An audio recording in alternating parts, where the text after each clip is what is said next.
Shalom everyone. I am Sarita, a student of the Holy Torah at ACTC Seminary. ఈ వారం తోరానందు 28వ పర్ష మెడ్జోరా కూర్చిన క్లుప్త వివరణ తెలుసుకుందాం. మెడ్జోరా అంటే చర్మ వ్యాధిగ్రస్తుడు అని అర్థం. సెఫర్ తోరానందు ఇది 28వ పర్ష. సెఫర్ వైక్రానందు లేదా లేవియ కాండమునందు ఇది 5వ పర్ష.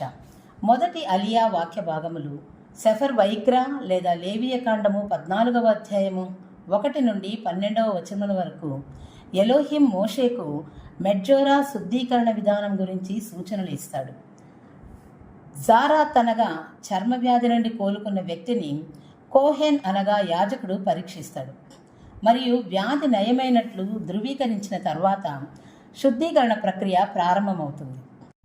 ఈ మొదటి అలియాలో ఎలోహిం మోషేకు చర్మ వ్యాధితో బాధపడుతున్న వ్యక్తిని శుద్ధి చేసే ఆచారాన్ని చెప్పాడు.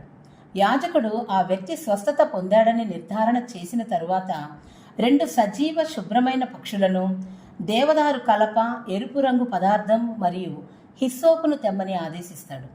యాజకుడు ఒక పక్షిని ఒకదాన్ని మంచినీటిపై వధించి ఆ తర్వాత సజీవ పక్షిని, దేవదారు కలప, ఎరుపు రంగు పదార్థం మరియు హిస్సోపును వధించిన పక్షి రక్తంలో ముంచుతాడు. యాజకుడు ఆ రక్తాన్ని శుద్ధి చేయవలసిన వ్యక్తిపై 7 సార్లు చల్లి ఆపై సజీవ పక్షిని విడిపించేవాడు.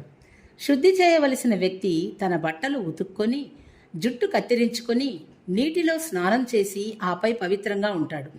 ఆ తర్వాత 8వ రోజున శుద్ధి చేయబడే వ్యక్తి 2 మగ గొర్రె పిల్లలను, 1 ఆడ గొర్రె పిల్లను ఎంపిక చేసిన పిండిని, నూనెను యాజకుడు అర్పించడానికి తెచ్చి ఇవ్వాలని ఈ అలియా వివరిస్తుంది మరియు శుద్ధీకరణ ఆచారం యొక్క ప్రారంభ దశలను వివరిస్తుంది. ఈ శుద్ధీకరణ ఆచారం కేవలము శారీరక శుద్ధత గురించి మాత్రమే కాదు, ఇది ఆధ్యాత్మిక పునరుద్ధరణను సూచిస్తుంది. జారాత్ను తరచుగా లషోన్ హరా అనగా దూషించుట లేదా నేరం మోపుట వంటి పాపాలకు ఎలోహిం వేసే శిక్షగా భావిస్తారు మరియు ఈ శుద్ధీకరణ ప్రక్రియ మెడ్జోరాకు పశ్చాత్తాపం మరియు సమాజంలోకి తిరిగి ఏకీకృతం కావడానికి అవకాశం ఇస్తుందని ఈ అలియా వివరిస్తుంది.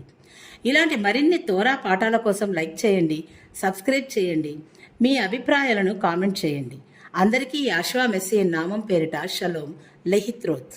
Thanks for watching. Do subscribe our channel. Please like, share, comment and don't forget to click the bell icon for notifications.